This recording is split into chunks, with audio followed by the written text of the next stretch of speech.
가을은 한번 다녔지. 예. 그 다음에 이제 294번이, 예. 294번. 해당 특정 소방 대상물의 각 부분으로부터 하나의 옥내소화전 방수구까지 수평 거리가 25m 이하가 되도록 할 것. 그래서 특정 소방 대상물이니까 어떤 건물이, 예, 각 부분이니까 이제 어디 부분이더라도 이제 그런 뜻이 되죠. 모든 부분 거기에서 이제 방수구까지 수평거리로 25m 이제 그렇게 되도록 방수구를 설치하라는 겁니다. 295번은 1.5m 이하가 되도록 할 것. 예, 높이가 되겠죠. 방수구의 높이. 296번은 특정 소방 대상물의 각 부분에 물이 유효하게 뿌려질 수 있는 길이로 설치할 것. 그래서 그 건물의 각 부분이니까 이제 모든 부분을 이야기하겠죠. 그런 곳에 이제 당연히 물을 뿌리면 그 물이 닿아야 불을 끌 수가 있겠죠. 길이니까 호수하고 관계가 있겠죠. 길이. 297번은 그 노즐에는, 예, 노즐을 쉽게 개폐할 수 있는 장치를 부착할 것.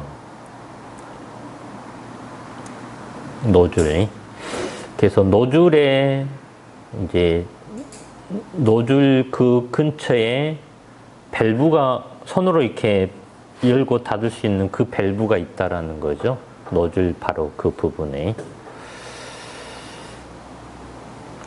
294번의 답은 특정 소방 대상물의 층마다 설치하되, 그래서 층마다 층에 하나는 무조건 하라는 거죠.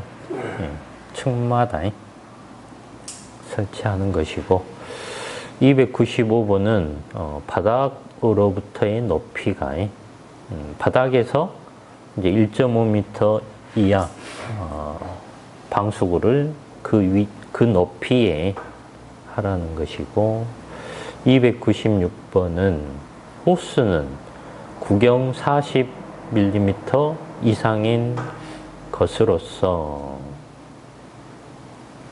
이제 기본이 40mm. 근데 사실은 이상인 이렇게 하면 안 되겠죠. 규격이 40mm로 딱 정해져서 설치가 되는데, 이상이면은 그러면 65 갖다 놓으면 안 되잖아요. 예. 그리고 호수릴은 25mm면 되고요. 그리고 297번에 호수릴 옥내소화전 설비의 경우, 이제 호수릴이면 이제 노즐의 개폐 장치. 그래서 이 제목은 이제 옥내소화전 방수구의 설치 기준입니다. 이제 호수릴 옥내소화전 설비를 어제 처음 봤네요. 내가 현장에서. 보통은 호수릴 옥내소화전 설비가 설치 안 돼 있어요. 네. 근데 어제 저쪽 동래구 쪽에 갔는데 이제 복합건축물이었고 특급이었는데 지상 39층 그랬으니까 지하 5층 그랬으니까 특급이었는데 이제 상가에 이게 설치가 되어 있네. 1, 2층이 상가거든요. 근데 상가에 이게 그 옥내소화전 함 딱 열어봤더니 거가 있어요. 호수를 처음 봤네. 이렇게 뭐 동그랗게 이렇게 감아져 있고. 그러니까 호수가 얕죠, 이렇게. 예. 예. 검은색 호수 설치가 이제 색깔은 잘 모르겠는데 아무튼 이렇게 얇죠. 그게 노즐이 아예 고정돼가지고. 노즐이 이제 끝에 있죠. 예. 자꾸 뛰면은 쭉. 그죠. 예, 닐이 풀리죠. 그 옆에는 이래가지고 밸브에 연결돼 있고. 그죠. 예. 이제 그 방수구 부분은 이제 일반하고 비슷하고 네. 거기에 이렇게 연결돼 있고 호스만 이제 다른 걸 사용하는 것이고 예. 그러니까는 일반 옥내수화전 호스는 15m가 하나로 예. 보통 두 개 이렇게 설치되어 있는데 호스릴은 그냥 하나로 돼 있죠. 호수가 하나로. 그래서 많이 간격이 있죠. 예. 몇 미터짜리는 모르겠는데 내가 이제 영상 하나 다음 주에 가면 찍어서 올려놓을게요. 네. 네. 다음 주 월요일 한 번 더 가니까.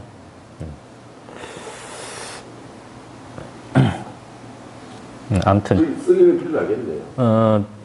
이제 편리할 수 있겠지만은 그 떨어질 거 아니에요. 예? 이제 일반은 40으로 쏘니까 물이 많이 나오니까 좀 센 불도 금방 끄지만 그것은 작게 나오니까 아무래도 불 끄는 데는 좀 어려울 수 있잖아요. 아무튼 현장에서 처음 봤습니다. 네, 그 다음에 이제 298번은 방화 구획을 할 것. 네, 이제 방화 구획한다라는 것은 다른 곳에서 불이 나더라도 그 구역은 보호받을 수 있도록 한다라는 거죠. 네, 방화문 설치하고 뭐 내화 구조의 벽, 바닥 뭐 그렇게 방화 구획을 하기 때문에 이제 중요한 부분은 방화 구획한다라고 생각하면 되고요. 299번 무엇을 설치할 것, 300번 무엇을 설치할 것, 301번은 유효하게 통신이 가능할 것. 이제 그 구역하고 다른 구역하고 통신이 가능하도록 그렇게 하라는 내용이고, 302번은 화재 시 소방대원이 그 감시 제반의 조작에 필요한 최소 면적 이상으로 할 것. 이렇게 나와 있는데 298번의 답은 다른 부분과 방화 구획하라는 것이고, 299번은 피난층 또는 지하 1층에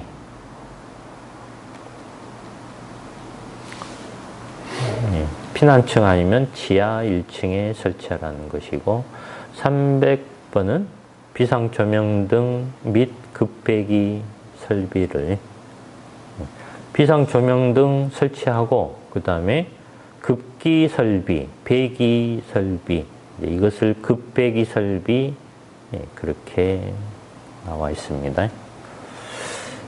근데 실제 배기 설비는 환기 장치만 하나 설치해놔도 그게 배기 설비니까 그렇다라고 볼 수 있는데, 급기 설비는 어떤 걸 급기 설비라고 하는지는 내가 잘 모르겠어요. 뭐 에어컨 그런 건 있지만 그런 걸 가지고 급기라고 하지는 않을 것이고, 급기 설비는 내가 본 적이 없는 것 같아요.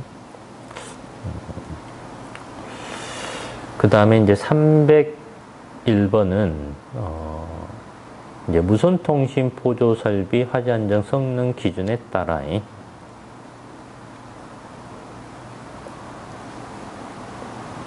그래서 이제 무선통신 보조 설비 설치하라는 거죠. 그 다음에 302번은 바닥 면적은 감시 제반의 설치에 필요한 면적 외에, 그래서 바닥 면적을 감시 제반 수신기가 있기 때문에 이제 고려해서 여유 있게 바닥 면적을 하라는 거죠. 그래서 제목이 감시 제어반 전용실 기준입니다.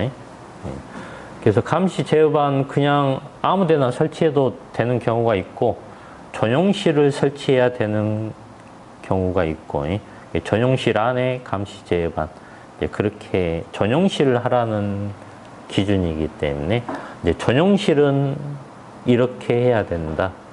전용실 기준을 쓰시려 하면은 방금 그 기준을 쓰면 되고요. 1층이 지하 1층이 이제 피난층이 1층이잖아요. 예. 예, 피난층에 1층이 포함되어 있으니까. 예. 예. 그러니까는 피난층 아니면 지하 1층이 피난층이 아니더라도 지하 1층이 할 수 있다. 그런 내용이죠. 예.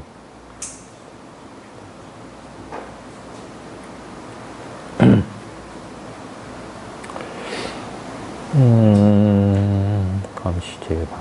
그래서 감시 제어반 이제 수신기라고 보면 되는데 여기서 감시 제어반은 이제 옥내 소화전 설비 감시 제어반이기 때문에 그래서 감시 제어반이 이제 수신기 안에 들어가 있기 때문에 수신기는 2층에 있는 경우도 있어요.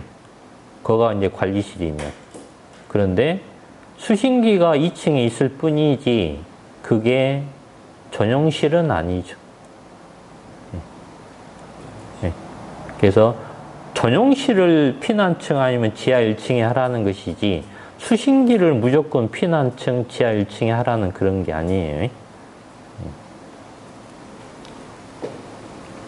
그래서 여기서 전용실이라는 것은 이제 방제실을 이야기하죠. 방제실. 그래서 방제실이 이제 보통 피난층 아니면 지하 1층에 있죠.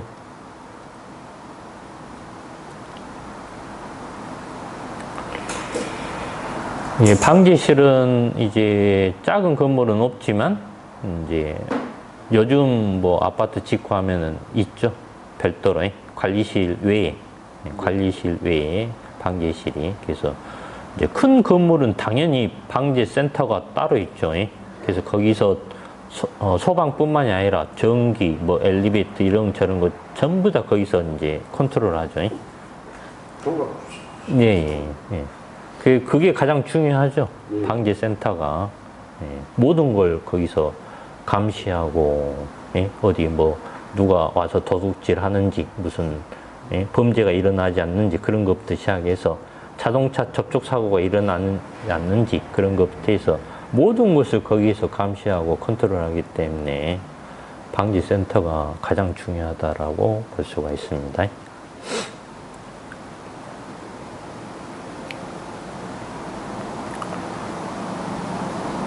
그 다음에 이제 303번 옥내 소화전 설비 작동 시 소화 효과를 기대할 수 없는 장소이거나 2차 피해가 예상되는 장소 또는 화재 발생 위험이 적은 장소에는 옥내 소화전 방수구를 설치하지 않을 수 있다.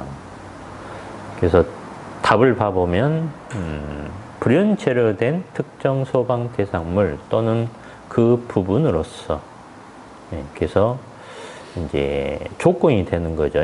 불연 재료인 그런 건물, 이제 그런 곳이고 옥내 소화전 설비 작동 시 이제 뭐 효과 기대할 수 없는 이런 곳이면 방수구를 설치 안 해도 된다. 그러니까 그 부분만 이야기하는 거예요. 다른 부분은 설치해야 되는데 이제 그런 부분 일부분은 방수구 아까 25m 그거 있었죠. 그러니까 25m는 무조건 설치해야 되는데 이제 이런 부분은 이제 안 해도 된다. 그런 뜻이에요. 새로 생겼어요. 없던 내용이. 그래서 옥내 소화전 방수구 설치 제외 기준입니다.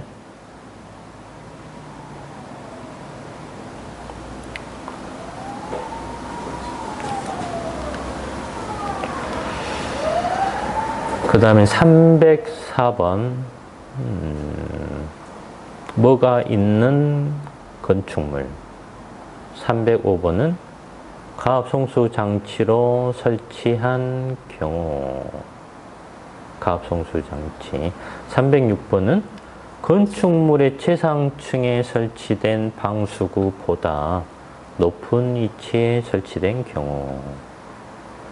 그러니까는 방수구 위에 무엇이 있다라는 거죠. 더 높은 곳에, 방수구보다 더 높은 곳에. 307번은 지표면으로부터 10m 이하인 경우. 높이가 10m 이하에. 308번은 내연기관의 기동과 연동하여 작동되거나 비상전원을 연결해 설치한 경우. 그래서 이제 내연기관이 이제 엔진이죠, 엔진. 예, 작동하면 이제 작동된다라는 것이고, 아니면 이제 비상전원 발전기가 작동하면 작동한다라는 것이고, 309번은 가압송수 장치로 설치한 경우 어떤 것에 그래서 뭐 어려운 문제는 아니죠. 304번은 지하층만 그런 내용이고, 305번은 이제 고가 수조를 가압송수 장치가 여러 가지 있죠.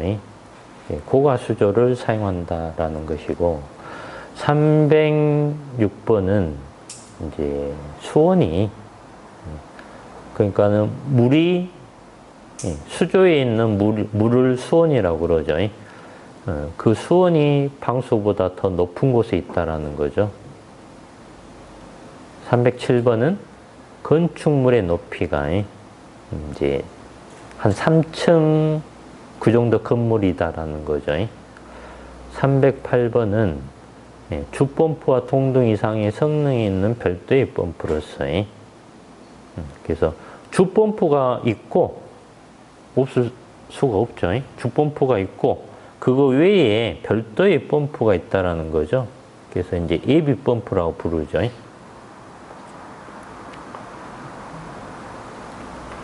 그 예비 펌프가 내연기관하고 작동하거나 비상전원하고 작동하거나 이제 그렇다라는 겁니다. 그 309번은 가압수조를, 가압수조는 거의 사용 안 해요.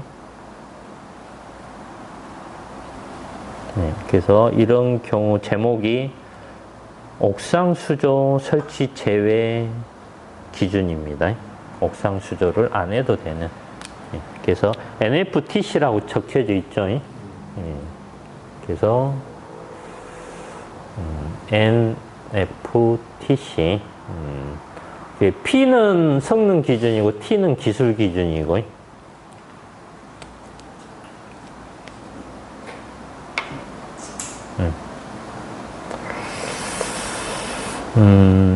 그래서 옥상 수조를, 그래서 이것은 29층 이하인 경우에 옥상 수조 설치 제외 기준이고, 30층 이상이면 고층 건축물이니까 그 기준은 또 다르죠. 그래서 옥상 수조를 안 해도 되는데, 지하층만 있으면은 당연히 안 해도 되고, 고가 수조는 이제 고가 수조가 가장 높은 옥상에 있겠죠. 그러니까 그것이 옥상 수조를 대신하니까 안 해도 되겠죠. 그 다음에 수온이 방수보다 더 높이 있으니까 또 그것도 옥상 수조를 대신하니까 안 해도 되고, 그 다음에 건물이 뭐 한 3층 그 정도 작으면 굳이 안 해도 되고, 이제 소방서가 충분히 그 뿌릴 수 있으니까. 308번은 이제 만약에 주펌프 외에 예비 펌프가 한 대 더 있다면 주펌프가 고장이 나더라도 예비 펌프가 작동하니까 굳이 옥상 수조 없어도 된다. 그 309번에 가압수조가 있으면, 그래서 가압수조는 정전이 되더라도 가압으로, 가스의 압력으로 작동하기 때문에 굳이 없어도 된다. 그런 내용입니다. 그래서 이번 주에 월요일부터 금요일까지 점검했던 곳이 이제 다음 주 월요일도 한 번 더 가는데, 거가 이제 특급이고 한데 좀 이 가압송수 장치가 약간 복잡하게 돼 있더라고요. 그래서 일단은 거가 아파트도 있고 오피스텔도 있고 상가도 있고 이렇게 세 가지가 있어요. 그래서 상가는 이제 근린생활 시설이기 때문에, 그래서 이 세 가지가 있는데 용도가, 그래서 아파트는 옥상에 있었어요. 수조하고 펌프가. 펌프 자체가 이제 펌프가 옥상에 있으니까 당연히 펌프 옆에 근처에 수조가 있겠죠. 그래서 보통 펌프가 아래쪽에 있는데 이제 39층 그렇게 높다 보니까 아래에서 하기에는 약간 무리가 있어요. 예. 그래서 펌프 자체를 옥상에 설치하는 경우가 있어요. 예. 옥상에 있는 펌프니까 뭐, 네? 왜 옥상에 있어요? 왜? 중간층이 아닐 거야. 예. 왜 옥상에 있냐고요? 중간층이 있으면 또 중간에서 올려야 되지 않습니까? 예. 그게, 소화 수조입니까? 네. 그러니까 이제 보통 사람들 이제 잘 몰라서 펌프는 당연히 지하에 있겠지 이렇게 생각하는데 이제 옛날 건물들은 대부분 지하에 있는 게 맞고요. 근데 요즘은 옥상에 이렇게 많이 설치를 해요. 많이는 아니지만 가끔 가다가 그러면 좋은 점이 뭐냐면 옥상에다가 가장 높은 곳에다가 펌프를 설치하면 용량이 작아져요. 왜 그러냐면 작은 힘으로도 아래로 공급할 수가 있으니까. 아래쪽에서 설치하면은 막 몇백 미터 막 올려야 되면 펌프가 막 엄청 커야 맞을 거 아닌가요? 그러면 무리가 가죠. 그래서 이제 그런 장점이 있어요. 그래서 그럼 옥상에 있는 수조에 물을 보내는 부분은 별도로 있고. 그렇죠. 예. 이건 예. 공급하기 어렵거든요. 예. 그래서 이제 어차피 그 39층 그 집안에까지 물을 보내려면 상수도 당연히 보낼 거 아니에요. 예. 그러면 이제 집안에 그렇게 보내는 것처럼 옥상에 그 수조에 그냥 펌핑해서 물만 채워주면 되니까. 거기도 소화 펌프가 좀 밑에 있고 급수 펌프가 아니. 그것은 전용이에요, 전용. 예. 일반 이제 상수도 급수용은 따로 가고. 예. 그래서 이제 보통 소화 펌프용 물은 뭐 평상시에 사용 안 하니까 가끔 가다가 막 채워주기만 하면 되잖아요. 예. 그래서 뭐 크게 뭐 복잡한 것은 아니고 아무튼 옥상에 있어요. 38층 그 위에. 그래서 그러면은 이거하고 한번 비교를 해보면 방금 그 내용하고 비교를 해보면 어떻게 되냐면은 일단은 옥상에 펌프가 있으니까 그 펌프 근처에 수조가 있으니까 수온이 최상층의 방수구보다 높은 곳에 있는 것이죠. 예. 그죠? 예. 그러니까 옥상 수조 당연히 안 해도 되겠죠. 그리고 그게 이제 그래서 306번의 내용이 뭐냐면 수온이 방수구보다 높다라는 것은 그 고가 수조라는 말이 아니라 펌프가 있는데 이제 그 펌프의 수온이 방수구보다 높다 그런 말이고 이제 고가 수조는 305번이 그 내용이잖아요. 예. 그래서 이제 거기가 또 어떻게 구조가 돼 있냐면 펌프가 있는데 그 수조가 있는데 그 수조가 또 고가 수조용으로도 사용이 돼요. 예. 그 말은 무슨 말이냐면 펌프를 통해서도 이렇게 물이 갈 수도 있지만 바이패스로 수조에서 바로 펌프 안 거치고 자연압으로 이렇게 내려갈 수 있도록 그렇게 시공이 돼 있어요. 예. 펌프가 고장 날 것 대비해서. 예. 그러면은 가압 송수 장치가 펌프이기도 하고 고가 수조이기도 하고 그렇잖아요. 예. 예? 예. 아무튼 그렇게 돼 있고 그리고 고층부하고 저층부하고 나뉘어져 있어요. 이제 39층 그 정도 되는 건물들은 분명히 나뉘어져요. 그러면은 저층부는 고가 수조에서 바로 보내요, 물을. 그래도 압력이 형성이 되니까. 예. 이제 18층까지가 저층부였는데 19층부터는 고층부인데. 근데 고층부는 그 38층 위에가 펌프가 있지만 39층까지는 낙차가 얼마 안 되니까 압력이 형성이 안 돼요. 그래서 펌프를 통해서 이렇게 가야 압력이 형성이 돼요. 예. 그래서 펌프가 있는 거예요. 그래서 고층부는 펌프를 통해서 공급하고요. 그 다음에 저층부는 고가 수조에서 바로 공급하고요. 이용화돼 있네. 예, 예. 그래서 이제 가압송수 장치가 두 종류가 되는 거죠. 그리고 고충부는 펌프를 통해서 가지만 만약의 경우를 대비해서 바이패스로 고가 수조에서 바로 갈 수도 있도록 그렇게 해놨다고요. 네, 예. 그렇게 하고 이제 또 감압 장치라는 게 있어요. 이제 펌프가 돌아서 이제 압력이 세질 수도 있어요. 그러다 보니까 감압 장치가 있어가지고 압력을 좀 조절해 줄 수 있도록. 그리고 저층부에도 고층부에서 39층에서 물이 내려다 보면 그거 한 120m 정도 되니까 압력이 저층부가 압력이 초과가 돼요. 초과. 예? 그러면은 아래층에서 또 감압 장치가 있어요. 그래서 압력을 좀 조절해서 적당한 압력이 옥내 소화전이라든가 스프링클러에 공급이 되도록 그렇게 구성이 되어 있어요. 그래서 복잡하면서도 이제 잘 돼 있다라고 볼 수가 있죠. 옥내 소화전하고 이제 그렇게 돼 있고 또 옥내 소화전하고 스프링클러 설비는 그렇게 돼 있고 그 다음에 연결 송수관 가압 펌프가 있어요.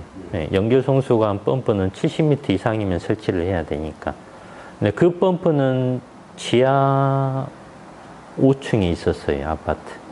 그러면 밖에서 송수구에 소방차가 연결해서 물을 보내주면 이제 그 펌프를 기동해주면 이제 가압 펌프가 물을 펌핑해서 고층부에만 올려줘요, 고층부. 연결 송수관, 고층. 저층부는 송수구에서 펌프 안 통하고 바로 가도 되니까. 연결 송수관 그렇게 돼 있어요. 그래서 연결 송수관 가압 펌프는 이제 고층부만 그렇게 연결돼 있다라는 것이고,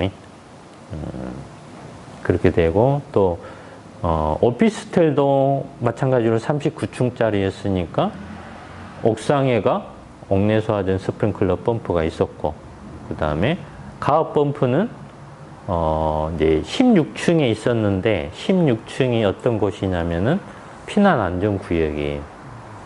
그래서 피난 안전 구역에 가압 펌프가 있어서 이제 소방차가 이제 송수구를 통해서 물을 보내주면 그 가압 펌프가 이제 작동하면 고층부로 오피스텔 물을 공급해주는 그렇게 돼 있어요. 네, 상가는 이제 1층하고 2층 거기만 사용하니까 이제 지하 5층에 또 펌프가 따로 있었는데 이제 2층까지만 보내주면 되니까 용량이 작죠. 그렇게 돼 있었고 가압 펌프는 없어도 되고 이제 그랬죠. 그래서 그 구조라는 게 건물의 규모나 어떤 그런 것에 따라서 펌프도 많이 좀 달라지고 그래요. 설계를 어떻게 하느냐 거기에 따라 다르기 때문에. 그래서 이제 방금 그 경우하고 비교를 해보면 이제 고가 수조인 경우 아니면 수온이 높다라는 것은 고가 수조를 말하는 게 아니라 그 이제 펌프가 있는데 그 수온이 높다라는 이제 그런 뜻이다 그 말이에요. 그리고 이제 308번 같은 경우는 AV 펌프가 있는데 이제 근데 특급 정도 되면 건물의 규모가 있으니까 뭐 하라 마라 하기 전에 AV 펌프는 그냥 기본적으로 있다라고 생각하면 돼요. 그가 고층 건축물이니까 AV 펌프는 있는 게 맞아요. 고가 수조라고 고가 수조가 있으면 안 해도 되는데 이제 뒤에 내용이 나오겠지만 AV 펌프는 이제 중요한 건물은 있는 게 맞겠죠.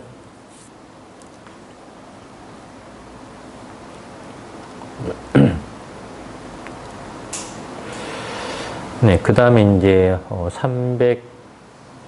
309번에 했고 310번이 온도가 영하인 냉장실 또는 냉동창고의 냉동실. 그래서 냉장실이라고 하더라도 영하일 수가 있죠. 냉동창고에. 311번은 물과 격렬하게 반응하는 물품의 저장 또는 취급 장소에 물하고 이제 반응해서 뭔가가 좋지 않다라는 거죠. 312번은 전기 시설이 설치된 장소에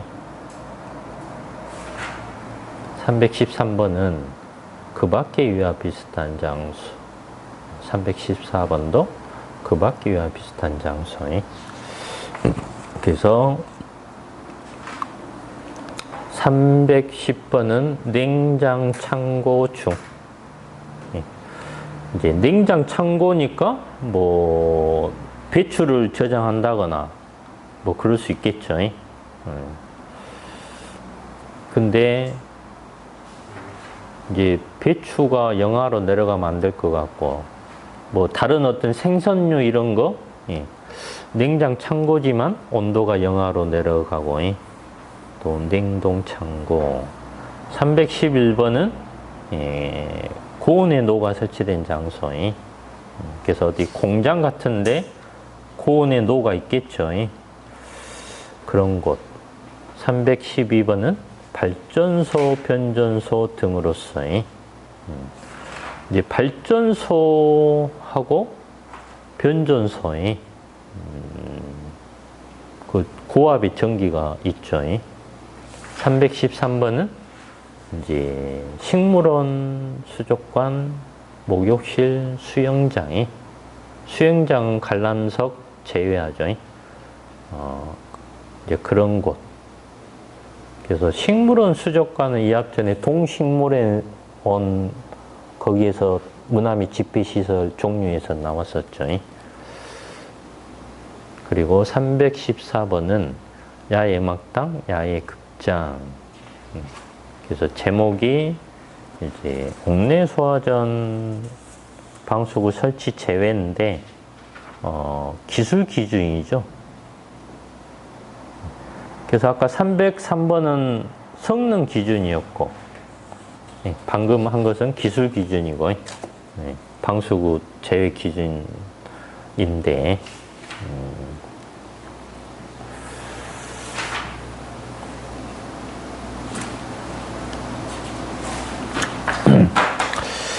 그 다음에 이제 315번 이제 스프링클러가 시작이 되네요.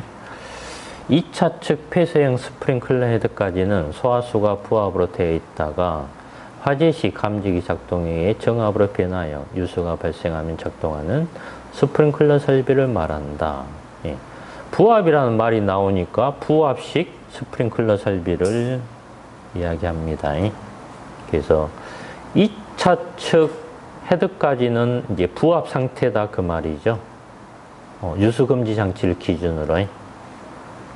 그러다가 화재가 발생하면 이제 그 부압이 정압으로 변하죠. 그렇게 해서 이제 작동한다 그런 거죠. 이제 316번은 상용전원 중단 시에는 소방 부하 및 315번 먼저 하고 답을 봐보면 가압 송수 장치에서 준비 작동식 유수금지 장치의 1차 측까지는 항상 정압에 물이 가압되고 그래서 유수금지 장치를 기준으로 1차 측까지는 가압 상태죠. 가압. 이제 정압. 가압. 1차 측은 가압, 2차 측은 부압.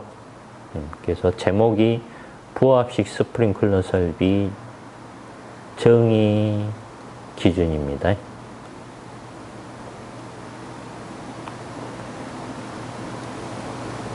부압식 스프링클러 설비란 그렇게 해서 나오죠. 화재 안전 기준에서 정의. 1차 측은 가압, 2차 측은 부압이 그러다가 부압이 정압으로 변한다 그거죠. 316번은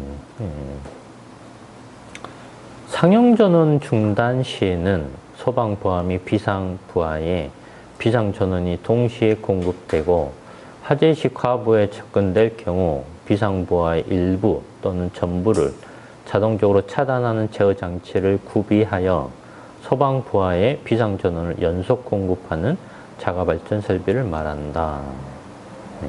자가발전 설비인데 이제 상용 전원이 중단되면 소방부하하고 비상부하에 그래서 비상부하는 소방이 아닌 일반 그런 부하를 말하고 그래서 비상전원이 동시에 둘 다 공급된다 그거죠. 이제 그러다가 불이 나서 이제 그 비상전원이 약간 부족해져. 그러면 이제 소방이 아닌 비상부하를 차단한다라는 거죠. 비상전원 공급되는 걸 차단하면 전원이 이제 여유가 생기니까 소방부하에만 이제 비상전원을 공급해준다 그거죠. 비상부하는 차단하고. 이 제목이 이제 소방전원 보전, 답을 봐보면, 소방부하 및 소방부하 이외의 부하 겸용의 비상발전기로서 답이 그러죠. 소방부하 이외의 부하가 비상부하죠. 겸용이다 그거죠. 발전기가. 제목이 소방전원 보존형 발전기 정의예요. 소방전원 보존형 발전기란 이렇게 해서 화재안전 기준에 나오기 때문에 그 다음에 317번이 이제 두 개 층에 미치지 않을 거.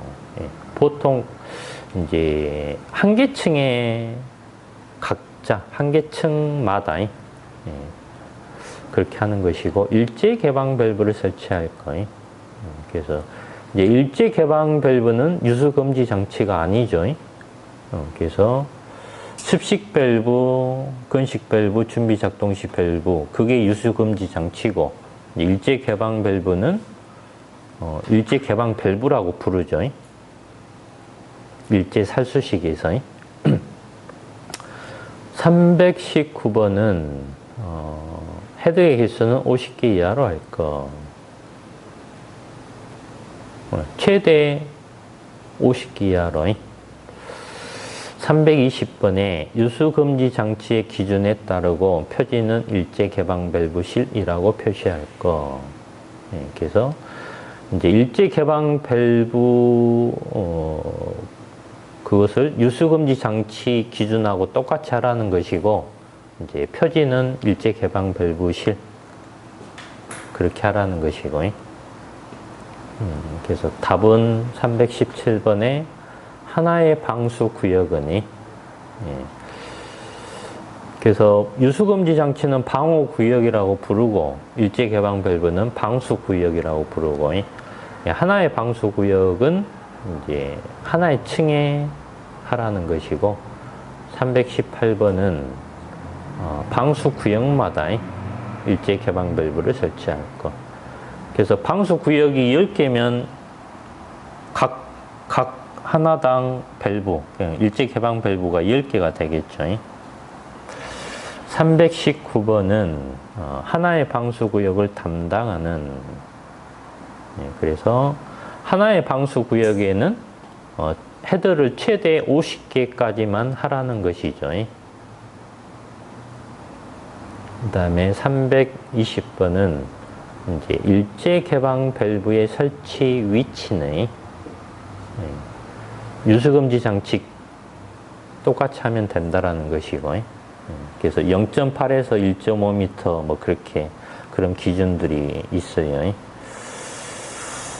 그래서 제목이 방수 구역 및 일제 개방 밸브 기준입니다.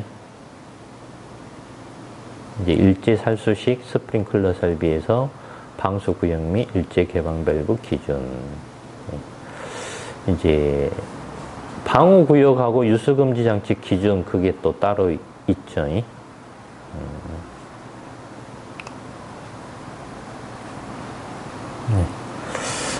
그래서 이제 스프링클러 설비 조금 해봤고요.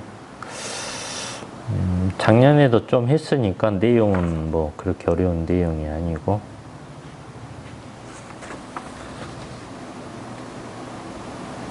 네, 뭐 좀 쉬었다가 또 이제 애우는 연습을 한번 해보죠.